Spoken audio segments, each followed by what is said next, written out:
Environ 520 millions de dollars, c'est la somme collectée au cours de la 3e conférence de haut niveau sur la région du lac Tchad.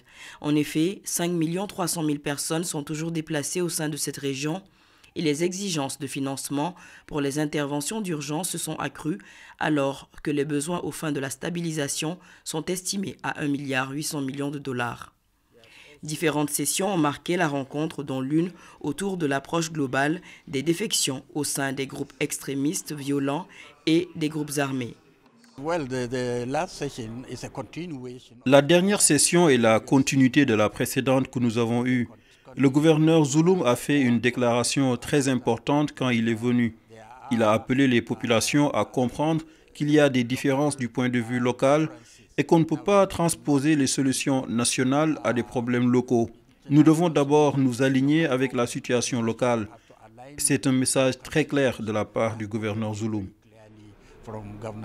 Le panel qui vient de se conclure, on a parlé de la réponse à cette masse de repentis, à ces mass exits, surtout au Borno, mais aussi dans les autres régions du bassin du lac Tchad, auxquelles les autorités doivent faire face et auxquelles ils doivent donner une réponse. Et voilà, il y a des dimensions humanitaires, il y a des dimensions politiques, il y a bien sûr une dimension sécuritaire à tout ça. Nous, comme ONUDC, notre tâche, c'est de rappeler qu'il y a aussi une dimension de justice pour toutes ces questions. Justice pour les victimes, justice aussi pour les femmes et les enfants, et bien sûr aussi les hommes qui ont été associés d'une façon ou de l'autre au groupe terroriste. La question sur les conséquences du changement climatique et de l'insécurité sur la sécurité alimentaire a aussi été abordée lors des sessions. Des ONG ou encore des réseaux, dont celui des jeunes du bassin du lac Tchad qui mènent des activités en faveur des jeunes des territoires touchés par la crise de Boko Haram, ont pris part à la rencontre. Aujourd'hui, moi je suis de Difa, je mène mes activités propres au nom de la région de Difa, au nom des jeunes.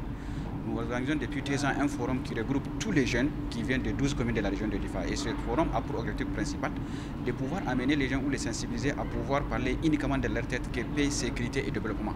Donc à l'issue de ces activités, nous avons engrangé pas mal de résultats. Aujourd'hui, les jeunes ont compris et ils sont en train de comprendre effectivement à la stabilisation de la région de Difa.